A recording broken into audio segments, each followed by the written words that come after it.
నా కార్యకర్త ప్రోగ్రాంలో ఏ కష్టం వచ్చినా నా కార్యకర్తలు అండగా ఉంటా. ఆంధ్రప్రదేశ్ రాష్ట్ర తెలుగుదేశం పార్టీ అధ్యక్షులు గాజువాక శాసన సభ్యులు పల్లా శ్రీనివాసరావు.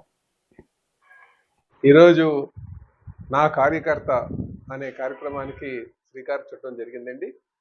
ఇది మా నియోజకవర్గంలో మా కార్యకర్తలందరితో కూడా 1-to-1 మాట్లాడి వారి యొక్క ఆలోచనలు తీసుకొని దానికి అనుగుణంగా ముందుకు వెళ్దామని ఈ యొక్క ప్రోగ్రాం ఒక ముఖ్య ఉద్దేశం.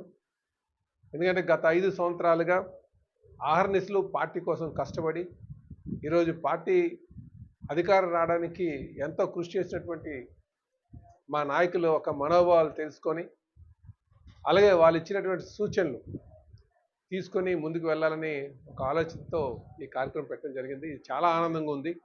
ఎందుకంటే ఒక్కొక్క మా నాయకులు కార్యకర్తలతో మాట్లాడుతుంటే వారు ఎక్కువ మంది సొసైటీకి ఏం చేస్తే బాగుంటుంది, ఎటువంటి అవసరాలు సొసైటీకి అవసరం వాటి మీద చెప్పడం జరిగింది.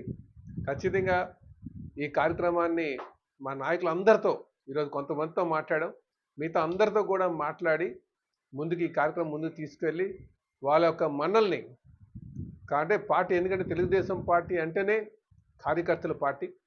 ఈరోజు కీర్తి చేసిన నందమూరి తారక రామారావు గారు పార్టీ స్థాపించిన నాటి నుంచి కూడా నేడు వరకు కూడా కొంతమంది నాయకులు వెళ్ళిపోయారేమో కానీ పార్టీ కార్యకర్తలు మాత్రం అలాగే ఉన్నారు. చెక్కు చెదరినటువంటి కార్యకర్తలు పార్టీకి అండగా ఉన్నారు కనుక వాళ్ళని మనం చూసుకోవాల్సిన అవసరం ఉంది. అలాగే మా యువ నాయకులు ఈరోజు లోకేష్ బాబు కూడా అనేక కార్యక్రమాలు యువత కోసం చేయాలని ఒక ఆలోచనతో ఉన్నారు. లోకేష్ బాబు వచ్చిన తర్వాత యువ కార్యకర్తలు ఎక్కువ మంది వచ్చారు. వారికి కూడా ఇక్కడ మంచి అధికారం ఇవ్వాలి, వారికి బాధ్యత వాళ్ళపైన పెట్టాలి, పార్టీని ముందుకు తీసుకెళ్లాలన్న ఒక ఆలోచనతో మరి లోకేష్ బాబు ఉన్నారు. ఆ ఆలోచనలు కూడా ఈరోజు దానికి అనుగుణంగా కూడా ముందుకు తీసుకెళ్తామని చెప్పి తెలియజేస్తున్నాం. అలాగే గత 40 సంవత్సరాలుగా పార్టీని చంద్రబాబు నాయుడు గారు మా జాతీయ అధ్యక్షులు వారి భుజం స్కంధాల మీద వేసుకొని పార్టీ క్యాడర్కి ట్రైనింగ్ ఇచ్చి ముందుకు తీసుకెళ్తున్న సందర్భం. సో ఇవన్నీ చూసుకొని కూడా ఇవన్నీ దృష్టిలో పెట్టుకొని మేము ఈరోజు కార్యకర్తలతో మాట్లాడడం జరిగింది. ఖచ్చితంగా తెలుగుదేశం పార్టీ అంటేనే కార్యకర్తే రాజు అనే నినాదంతో మేము ముందుకు వెళ్తామని చెప్పి ఈ సందర్భంగా తెలియజేస్తున్నాను. ఇందులో పాల్గొన్నటువంటి ప్రతి ఒక్కరికి కూడా నేను పేరు పేరున ధన్యవాదాలు తెలియజేస్తున్నాను.